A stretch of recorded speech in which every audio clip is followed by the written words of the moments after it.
Hello, everybody. Today's lecture is going to be on political machines. Let me check this. Oh, this makes this brighter so you can see me. That does not. Sorry, All right, it's a little better. Sorry about that. I gotta find a better location to sit so you can see me. All right, so today's lecture is gonna be on political machines.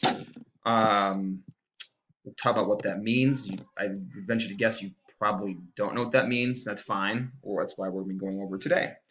All right, so what is a political machine? And so basically, guys, during the Gilded Age, we've already talked a little bit about this, about governments, being very corrupt and taking bribes from business leaders, kind of being tied in together. Um, Governments necessarily weren't for the worker; they were for the rich at the time. So a political machine is this: it's an organized group of people that control the cities, that control the political party. Um, so by giving voters services they needed, the machine won their vote, controlled city government. So basically, a political machine is those that run city government. Think of like the mayor and whatever.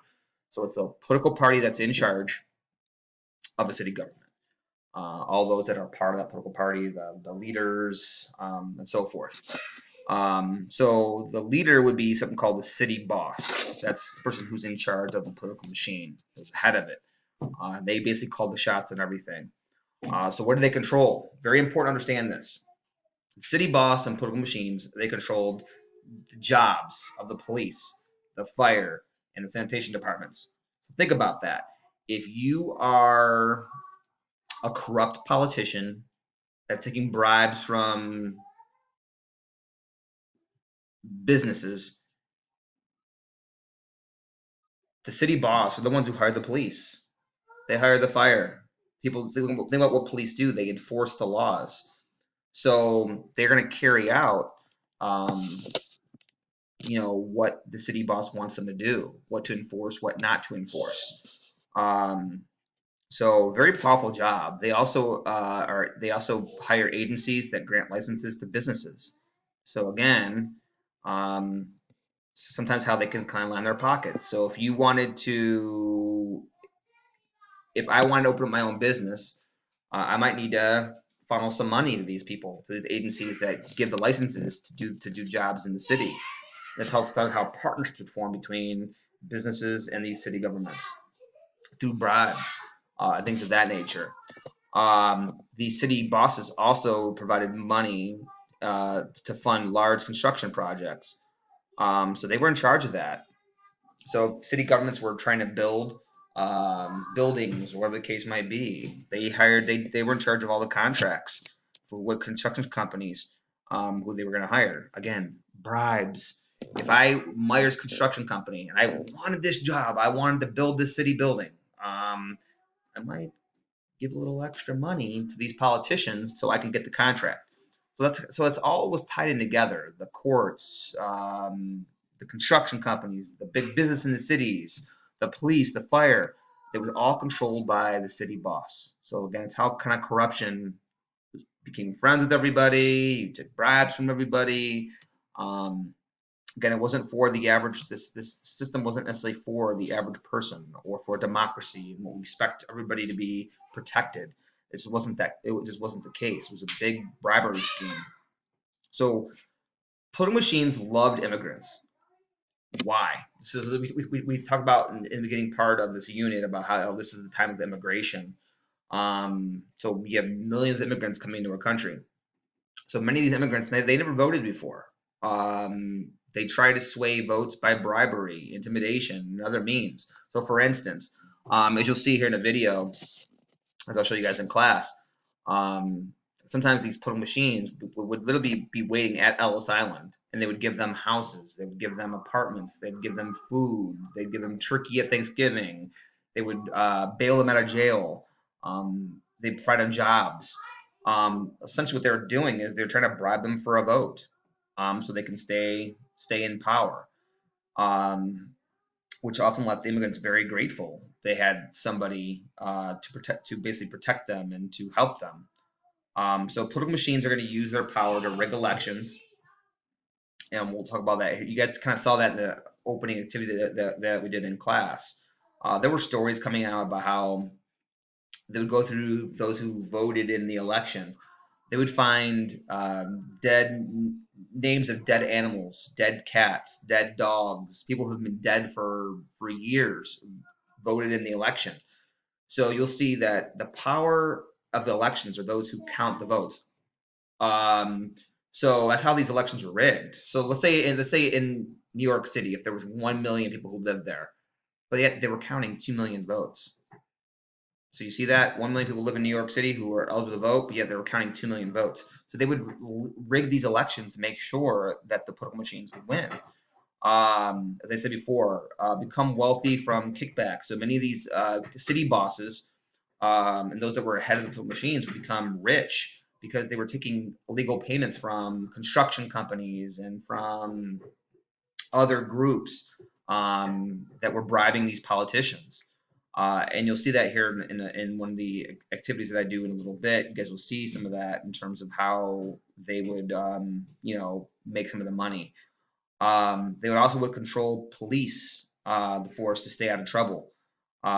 So anyway, you kind of get the idea of that. So very, very corrupt, very rigged process. Not necessarily for democracy, but we're supposed to be represented, but that's just how things were done in many city governments across the country during this time. So one of the most famous political machines was someone called William Boss Tweed, or Boss Tweed, William Tweed, whatever you want to call him. He was one of the most corrupt political officials during this time. He headed the political machine in something called Tammany Hall. Tammany Hall was the name of the political machine, which was a democratic political machine in New York City. Again, New York City was like the biggest city in the United States at this time. This is also where Ellis Island was located at. So many, many, many immigrants would settle in New York City. And it is, I'm not going to spoil anything for you. You guys will see some of the corruption in your assignment next. But eventually, a cartoonist named Thomas Nest is going to become very critical of William Tweed and start to expose the corruption of William Tweed by some of the he'll draw some cartoons that will highlight some of his stories. And his cartoons will be viewed in many newspapers across the area to expose him, and eventually he will end up be successful in taking down Tweed. So here's some of the pictures that he drew. This one, for instance, you see, Boss Tweed and counting their strength. There's the ballot. The ballot box is stuffed. See how it's ballooned out, meaning that whoever counts the votes is one who's in power. So elections were rigged. So it's basically what this is saying. He's intimidating the ballot box, intimidating people to vote for how they want. He's going to count the rigged election. So anyway, so the other thing I want to talk about too is something called the spoil system. Very, very, very important vocabulary term. Highlight it in your notes. But they call it patronage, or also known as the spoil system. Basically, what that means is that these early government leaders, these political machines, would give jobs to people that were loyal to them, or friends, or family. So many of these people that were hired for these government jobs weren't even qualified to hold these jobs. So, for instance, if you were somebody who may have been a teacher, you had no accounting experience. Maybe you'd be hired as an accountant of the city. Again, you have no experience in that field. You're not an expert in that field. So a lot of people were being hired for positions in government that were not experts in their field. They were friends of the machine. They would get rich off the machine. So they use their position to get money from government, bribes, etc. So President James Garfield is assassinated by a disappointed office seeker favoring the spoils system, as we'll talk more about here in a minute. But President Chester Arthur is going to sign the Pendleton Act. We'll go into what that means in a minute. But eventually, after many, many years, there became like protests and arguments for why we shouldn't have the spoil system anymore. As corruption began to creep up, that people were being hired for positions that were incompetent, that weren't experts in their field. So what is the Pendleton Act? The Pendleton Act is, again, our vocabulary term. Highlight it in your guys' notes. This was an attempt to end the spoil system. So how do you end the spoil system? Well, there were a few ways. One, it created the Civil Service Commission, which required government officials to pass a civil service exam based upon their merit, not friendship. So if you guys are planning on becoming police officers or firefighters, or planning on working for a city government somewhere, EMS, whatever, you have to take a civil service exam, and basically your score is ranked. They rank you based upon your score, and the higher scores will get hired first before those that are not. So no, again, no longer friends, family. It's upon your ranking and how you do on this test. Two, federal employees did not have to contribute um, campaign funds to these machines. And three, federal employees could not be fired for political reasons. So if you disagreed with the politics of your political machine, you cannot be fired for that. All right, so that is it for notes today. You'll have a William Tweed article that you will be asked to read. So good luck.